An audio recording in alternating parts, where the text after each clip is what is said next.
నేనే కంటిన్యూగా ఏమని చెప్పాలి.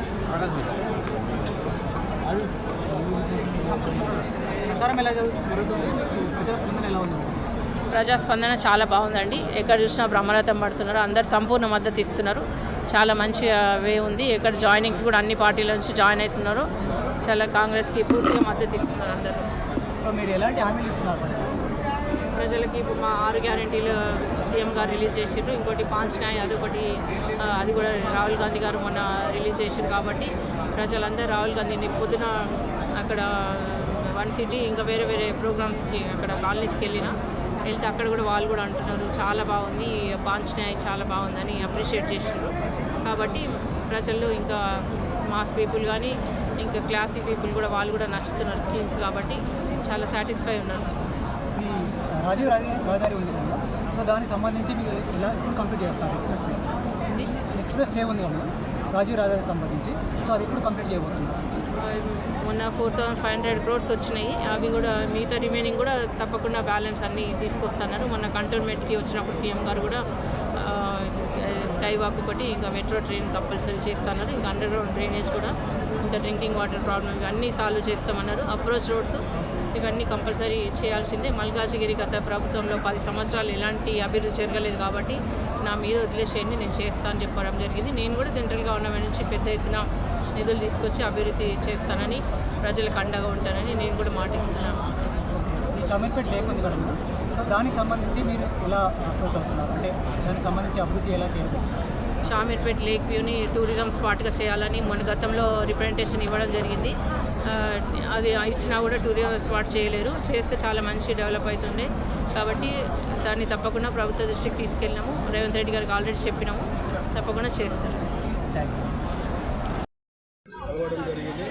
మరి కలవడమే లేదు, ఈ కాంగ్రెస్ పార్టీకి మద్దతు కూడా చేస్తున్నాం. మేము మొత్తం ఆమెను గెలిపించి మద్దతు చేస్తూ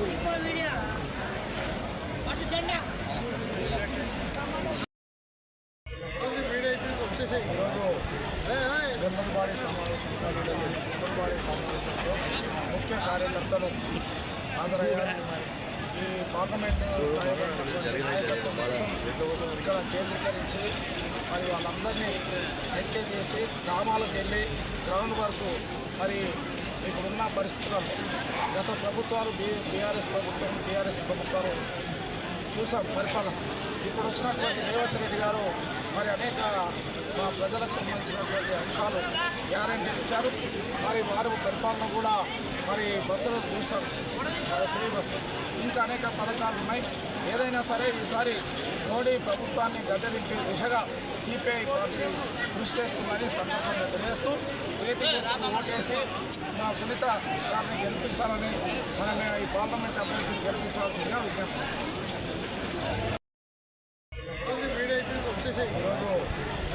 జనరల్ సమావేశంలో ముఖ్య కార్యకర్తలు హాజరయ్యారు. ఈ పార్లమెంట్ ఇక్కడ కేంద్రీకరించి మరి వాళ్ళందరినీ ఐక్య చేసి గ్రామాలకు వెళ్ళి గ్రౌండ్ వరకు మరి ఇప్పుడున్న పరిస్థితులను గత ప్రభుత్వాలు బీఆర్ఎస్ ప్రభుత్వాలు చూసాం పరిపాలన. ఇప్పుడు వచ్చినటువంటి రేవంత్ రెడ్డి గారు మరి అనేక మా ప్రజలకు సంబంధించినటువంటి అంశాలు గ్యారెంటీలు ఇచ్చారు. మరి వారు పరిపాలన కూడా మరి బస్సులు చూసాం, ఫ్రీ బస్సులు, ఇంకా అనేక పథకాలు ఉన్నాయి. ఏదైనా సరే ఈసారి మోడీ ప్రభుత్వాన్ని గద్దెదింపే దిశగా సిపిఐ పార్టీ కృషి చేస్తుందని సందర్భంగా తెలియజేస్తూ చేతికి ఓటేసి మా సునీత గారిని గెలిపించాలని, మనం ఈ పార్లమెంట్ అభ్యర్థిని గెలిపించాల్సిందిగా విజ్ఞప్తి చేస్తాం. ఆనాడు మరలా మధ్యభవన్ వచ్చి అప్పుడు సెక్రటరీగా ఉన్న మా చాడా గారికి, అలాగే కమ్యూనిస్ట్ పార్టీ నాయకులందరికీ కూడా కృతజ్ఞతలు చెప్పడం జరిగింది. ఈనాడు ఖచ్చితంగా ఉన్నటువంటి ఓటర్లు రాష్ట్రంలో ఉన్నారు. ఈ నేపథ్యంలో మన సునీత గారు దాదాపు 1,00,000 ఓట్ల మెజార్టీతో గెలవాలని నేను కోరుతా ఉన్నాను. అట్లని మనమేమి నిద్రపోవాల్సిన పని లేదు. అవకాశం ఉంది, వాతావరణం అనుకూలంగా ఉంది. మరింత కసిగా, పట్టుదలగా, మన బాధ్యతగా మనం చేయాలి. కమ్యూనిస్టులుగా ఇవాళ నాకు తెలిసి బీజేపీ బీఆర్ఎస్ వాళ్ళు పరస్పరం చేతులు ఎత్తేసినట్టుగానే నాకు అర్థమవుతా ఉంది. వారు వీరిని పొగుడుతున్నారు, వీరు అలంకరించిన పెద్దలకు మనం పట్నం సునీత మహేందర్ రెడ్డి గారికి ధన్యవాదాలు. సిపిఎం పార్టీ నాయకులు జై సిపిఎం, సిపిఐ సీనియర్ నాయకులకు, కార్యకర్తలకు, అమరవీరులకి నా పాదాభి వందనం అండి. అందరికీ ఎంతోమంది అమరవీరులు ప్రాణత్యాగం చేసిన సిపిఐ పార్టీ మీ ఆంధ్రలో ఈ కాంగ్రెస్ సమావేశం జరుపుకున్నందుకు చాలా థ్యాంక్స్ అండి. అంతేకాకుండా ఇంతమంది సిపిఎం పార్టీ మన ఫ్యామిలీ మెంబర్స్ మన కాంగ్రెస్ పార్టీకి మద్దతు ఇస్తున్నందుకు నా హృదయపూర్వక ధన్యవాదాలు. గత ఎన్నికల్లో మనకు సీఎం గారికి రేవంత్ అన్న గారికి ఏ విధంగా సపోర్ట్ చేశారో ఇప్పుడు మన ఎంపీ క్యాండిడేట్ అయిన సునీత మహేందర్ రెడ్డి గారికి కూడా ఇంతమంది సిపిఐ పార్టీ అన్నదమ్ములు అక్క చెల్లెళ్ళు సపోర్ట్ చేసినందుకు చాలా ధన్యవాదాలు. అంతేకాకుండా మీరు తలుసుకుంటే ఏదీ లేదండి, అమరవీరులు అంటే ఒక ప్రాణత్యాగానికి మారుమూలం. ప్రతి ఒక్కరూ ప్రాణత్యాగాలు చేసి మీ సిపిఐ పార్టీ గెలిపించుకున్న వాళ్ళు. అలాంటి మీ అందరి అండర్లో మన కాంగ్రెస్ పార్టీ ఈ సమావేశం చేసుకుంటున్నందుకు మనసు పూర్తిగా ధన్యవాదాలు. మీ మద్దతు సునీత మహేందర్ రెడ్డి గారికి ఇంతే కాదు ఇంకా డబల్ అనేది అందించాలి. అంతేకాకుండా గత ఎన్నికల్లో మన ఎమ్మెల్యే ఎన్నికల్లో అపజయం పాలయ్యాము. మన ఆ విధంగా కాకుండా ఈ ఎంపీ క్యాండిడేట్ మన సునీత మహేందర్ రెడ్డి గారిని అధిక మెజార్టీతో గెలిపించాలి. ఎందుకంటే గత ఎలక్షన్స్లో మనము 50% సీఎం రేవంత్ గారు గెలిచారు. ఇంకా 50% అనేది మనకు మరొక అవకాశము ఎంపీ క్యాండిడేట్ని గెలిపించుకునే అవకాశం వచ్చింది. మొత్తం 16 సీట్లలో మనకు కంపల్సరీ అధిక మెజార్టీతో మన కాంగ్రెస్ గెలవాలి. దయచేసి అన్నలు అక్కలు చెల్లెళ్ళు ప్రతి ఒక్కరూ గల్లీలో ఇంటింటికో మన కాంగ్రెస్ అస్తం గుర్తుకే ఓటు ఇవ్వవలసిందిగా కోరుతున్నాను. సీనియర్ నాయకులు సునీత మహేందర్ రెడ్డి గారు గత 15 ఏళ్లలో మన పాలనలో ఉన్నారు. అధిక మెజార్టీతో ఆల్రెడీ వాళ్ళు 15 ఏళ్ల సంది రాజకీయంలో ఉన్న ఫ్యామిలీ. మన మహేందర్ రెడ్డి గారు 4 సార్లు ఎమ్మెల్యేగా చేశారు, ఎంపీగా 2 సార్లు చేశారు. ప్లస్ సునీత మహేందర్ రెడ్డి గారు కూడా 15 సంవత్సరాల నుంచి రాజకీయ అనుభవం ఉంది. మన కాంగ్రెస్ అనేది ఇప్పుడు మన గవర్నమెంట్ మన కాంగ్రెసే ఉంది కాబట్టి ప్రతి ఒక్కరికి మన గవర్నమెంట్ ఇల్లులు కానీ రేషన్ కార్డ్స్ కానీ మీకు ఎలాంటి ప్రాబ్లమ్స్ ఉన్నా మనదే కాంగ్రెస్ పార్టీ పై చేయి అధికారంలో ఉంది కాబట్టి మన ఎంపీ క్యాండిడేట్ కూడా మల్లికార్జుగిరి గడ్డ మీద మన కాంగ్రెస్ జెండా ఎగరేయాల్సిందిగా జై కాంగ్రెస్, జై కాంగ్రెస్. దయచేసి ప్రతి ఒక్కరండి, సమయం తక్కువ ఉంది కాబట్టి తక్కువ మాట్లాడుతున్నాను. రేపటి నుంచి ప్రతి ఒక్కరు ప్రోగ్రాంలో పాల్గొనాల్సిందిగా కోరుతున్నాను. ప్రతి ఒక్కరూ సునీత మహేందర్ రెడ్డి గారిని అధిక మెజార్టీతో గెలిపేయాలి.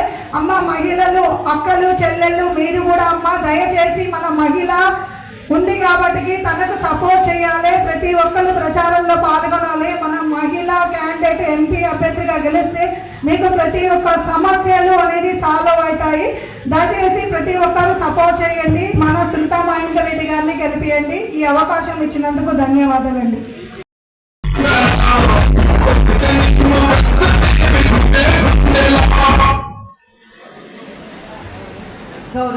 గౌరవనీయులైన పార్టీ అధ్యక్షుడు ఈరోజు కాంగ్రెస్కి మద్దతు పలికిన మిత్రపక్ష సిపిఐ పార్టీ నాయకత్వానికి కృతజ్ఞతలు. ముఖ్యంగా పార్టీ అధ్యక్షుడు బాల మల్లేష్ గారికి, ఇక్కడ ఉన్న మన గౌరవనీయులు పెద్దలు కూనంనేని సాంబశివరావు గారికి, ఎమ్మెల్యే సిపిఐ కార్యదర్శి గారికి, గౌరవ చాడ వెంకటరెడ్డి గారికి, జాతీయ కార్యవర్గ సభ్యుడు, ముఖ్యంగా ఇక వేదిక పైన సిపిఐ రాష్ట్ర కార్యదర్శి సభ్యులు ఇంకా బోస్ గారికి, బాల మల్లేష్ కార్యదర్శి సభ్యులు గారికి, ఛాయాదేవి గారికి, చెంగయ్య గారికి, రవీందర్ గారికి, సాయి గౌడ్ గారికి, దామోదర్ రెడ్డి గారికి, నరసింహ గారికి, ఇంకా ఇక్కడ ఉన్న యాదవ్ అమ్మని గారికి, వేదిక పైన పెద్దలందరికీ, ఇక్కడ ఉన్న నాతోటి మహిళా సోదరులందరికీ, సిపిఐ కార్యవర్గానికి మొత్తం అందరికీ, ఇక్కడ ఉన్న ప్రతి ఒక్కరికి, ప్రింట్ అండ్ ఎలక్ట్రానిక్ మీడియాకి అందరికీ నా హృదయపూర్వక నమస్కారాలు. ఈరోజు ఇంత పెద్ద ఎత్తున ఇక్కడ మిత్రపక్షం కాంగ్రెస్కి ఇప్పుడు ఈరోజు సిపిఐ మిత్రపక్షం కలిసినందుకు నాకు చాలా సంతోషంగా ఉంది. నిజంగా నేను వేరే పార్టీలో ఉన్నా కూడా నాకు కూడా సిపిఐ భావాలు ఉన్నాయి. ఎందుకంటే ఇక్కడ చాలా వరకు ఎప్పటి నుంచో నిజంగానే కమ్యూనిస్ట్ భావాలు ఉన్నాయని అనేవాళ్ళు. అప్పుడు నేను జెడ్పీ చైర్పర్సన్గా ఉన్నప్పుడు 2006లో కమ్యూనిస్ట్ ఆమె సిపిఐ కవిత ఉండేది, ఆమె మాకు సపోర్ట్ చేసింది. నిజంగా చాలా మంచిగా ఆ రోజు మేము అందరం కోఆర్డినేషన్తో ఉండేవాళ్ళము. నరసింహ కూడా ఎమ్మెల్యే, ఆయన కూడా మాజీ ఎమ్మెల్యే మస్తు నరసింహ, వాళ్ళు కూడా మంచిగా అందరం కలిసిమెలిసి ఉండేవాళ్ళము. కాబట్టి నాకు ఎప్పుడు సిపిఐ అంటే ఈరోజు కలిసినట్టుగా నేను చెప్తలేను. చాలా వరకు నాకు సిపిఐ అంటే చాలా ఇష్టమే ఉండే. వాళ్ళ భావాలు, వాళ్ళ కోఆర్డినేషన్, వాళ్ళ కమ్యూనికేషన్, వాళ్ళు ఎట్లా అంటే స్టాండర్డ్గా ఉంటారు, మాట ఇస్తే తప్పరు. వాళ్ళ భావాలు నిజంగా గొప్ప ఉంటాయి. కాబట్టి మనం అట్లా అన్ని పార్టీలు కూడా అదే ఐకమత్యంతో ఉంటే నిజంగా అభివృద్ధి అనేది సాధ్యమవుతుంది. కాకపోతే మీరు ఫైనాన్షియల్గా లేరు అని అంటున్నారు కాబట్టి అది కొంత బాధ అనిపించింది నాకు. కాబట్టి అది కూడా అట్లేముండదు, మనకు కూడా మంచి రోజులు వస్తాయి. కాబట్టి మనం కూడా వెయిట్ చేద్దాం. ఇప్పుడు టీఆర్ఎస్ ఉంటుంది అనుకున్నామా, పోయింది, అందరు ఉంటుంది అని అనుకున్నారు. కాబట్టి టీఆర్ఎస్ పని అయిపోయింది అనేది ప్రజలందరికీ తెలుసు. కాబట్టి అట్లనే సిపిఐ కాంగ్రెస్ పని అయిపోయింది అని అందరు గతంలో ఎలక్షన్స్లో అన్నారు. కాంగ్రెస్ జీరో ఉండే కాంగ్రెస్ని గౌరవ ముఖ్యమంత్రి గారు రేవంత్ రెడ్డి గారు ఈరోజు కాంగ్రెస్ని ఈ స్టేజ్కి తీసుకొచ్చిందంటే ఆయన గొప్పతనం వల్ల. అట్లనే మన సిపిఐ పార్టీ కూడా ముందు ఇంకా మంచి ప్రభుత్వంలోకి రాబోతుంది. మన ఇట్లా పెద్దలాంటి సహకారం తీసుకొని మనం ముందు అధికారంలో కూడా వచ్చే ఛాన్సెస్ ఉన్నాయి. కాబట్టి మనం వెయిట్ చేయాల్సిందే. కాబట్టి ఏదేమైనా కూడా ఇప్పుడు ఎలక్షన్స్ వచ్చినాయి, ఎంపీ ఎలక్షన్స్, ఇంకా టైం తక్కువ ఉంది, మనకి టైం కూడా లేదు. కాబట్టి ప్రతి ఒక్కరం కష్టపడాల్సిన అవసరం ఉంది.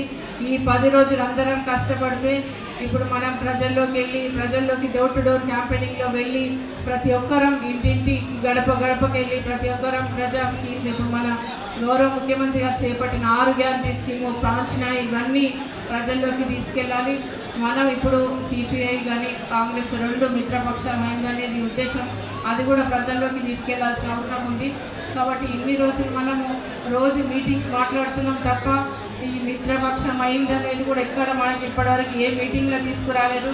అది నాకు అర్థం కాలేదు. కాబట్టి నిజంగా ఈరోజు ఇప్పుడు మాట్లాడుతున్నందుకు చాలా సంతోషంగా ఉంది. కాబట్టి మన ఐకమత్యంతో నుండి మనం ముందు నిజంగా అన్ని సీట్లు గెలిపించుకోవాలి. లోకల్ బాడీస్లో కానీ ఇంకా ఫ్యూచర్లో ఎన్నో ఎలక్షన్స్ వస్తున్నాయి. అవన్నీ ఎలక్షన్స్లో కూడా మనం ఇప్పుడు ఎంపీ సీట్లో మంచి మెజారిటీ ఇచ్చి గెలిపిస్తే లోకల్ బాడీస్లో కూడా పీపీఐ వచ్చే అవకాశం ఉంటుంది. కాబట్టి ప్రతి ఒక్కటి అందరం నిజంగా ఐకమత్యంతో ఉండాలి. మన సిపిఐ ఎలక్షన్స్ లోకల్ బాడీస్లో కూడా ఉండాలి. ఎందుకంటే ఇప్పటివరకు ఆర్థికంగా ఫైనాన్షియల్గా లేని వాళ్ళు అని అంటున్నారు. అట్లా కాదు, ఇప్పటి నుంచి రానున్న ఎలక్షన్ మారిపోతుంది. డబ్బు లేని రాజకీయం ఉండాలి. నేను అదే కోరుకుంటున్నా. డబ్బు లేని ఎవరైతే సేవ చేస్తారో వాళ్ళకే పట్టం కట్టాల్సిన అవసరం ఉంది. కాబట్టి ప్రతి ఒక్కరం ఎవరైతే సేవ చేస్తారో వాళ్ళకు ఆర్ట్ఫుల్గా మనందరం పనిచేద్దాం. నేను కూడా మీకోసం మీ ఎలక్షన్లో కష్టపడతాం. మీరు పిలిచినట్టుగా కూడా నేను వచ్చి మీకోసం పనిచేస్తాం. తప్పకుండా మీరు ఈ 10 రోజులు కష్టపడండి. నేను 5 సంవత్సరాలు మీకోసం కష్టపడతా. ఎందుకంటే మనం ఇప్పుడు మంచి క్యాండిడేట్ని పోగొట్టుకోవద్దు. ఎందుకంటే మనము గతంలో నేను 2006లో ప్రజలలోనే ఉన్నా. ఎప్పుడు చూసినా ప్రజలతోనే ఉంటుండే, కుటుంబంతో చాలా తక్కువనే ఉంటుండే. కాబట్టి మనం ఇప్పుడు మాత్రం మంచి అవకాశం వచ్చింది. నాకు కూడా పిల్లలు కూడా పెద్ద అయిపోయింది. ఇప్పుడు వాళ్ళు కూడా బిజినెస్ పెద్ద అయిపోయింది పాప. కాబట్టి నేను ఇప్పుడు పూర్తిగా పార్టీ మీద పెట్టి ప్రజల కోసం పనిచేద్దాం అనుకుంటున్నా. కాబట్టి ఎందుకంటే మనం ఇప్పుడు నేను కూడా లోకల్ బాడీస్ ఎలక్షన్స్లో ఉండడు. ఇప్పుడు జెడ్పీ చైర్పర్సన్ ఎన్నిసార్లు చేస్తారు, మీరు ఎమ్మెల్యే చేయరా, ఎంపీ చేయరా అంటే సరే ఎందుకు అవకాశం వచ్చింది. గతంలో 2 times వచ్చినా కూడా వద్దులేని హస్బెండ్కి మహేందర్ రెడ్డి గారికి ఇవ్వడం జరిగింది.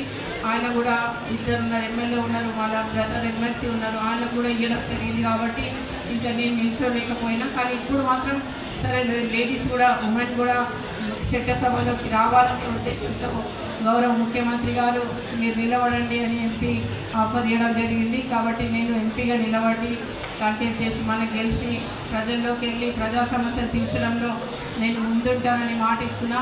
ఎందుకంటే మనం ఈ 5 సంవత్సరాలు మీకు చాలా అభివృద్ధి చేయాల్సిన అవసరం ఉంది. గత ప్రభుత్వం అవమానాలు, కేసులు ఎన్నో భరించిన మీరందరూ గతంలో మన కాంగ్రెస్ పార్టీని గెలిపించి నిజంగా ముఖ్యమంత్రిని చేసినారు రేవంత్ రెడ్డి గారిని. కాబట్టి ఇప్పుడు మళ్ళీ కష్టపడితే 5 సంవత్సరాలు మళ్ళీ మనం అభివృద్ధిలో ముందుందాం. ఈ 5 సంవత్సరాలు నిజంగా అభివృద్ధి చేయకపోతే మళ్ళీ ఎన్నో సంవత్సరాలు వెనుకబడిపోతాం. ఎందుకంటే గతంలో 10 సంవత్సరాలు మనం ఎలాంటి అధికారం లేక చాలా వెనుకబడిన పరిస్థితి మీకు అందరికీ తెలిసిన విషయమే. కార్యకర్తలు కూడా హార్ట్ఫుల్గా చేసినారు మొన్న ఎలక్షన్లో డబ్బు లేకుండా కూడా.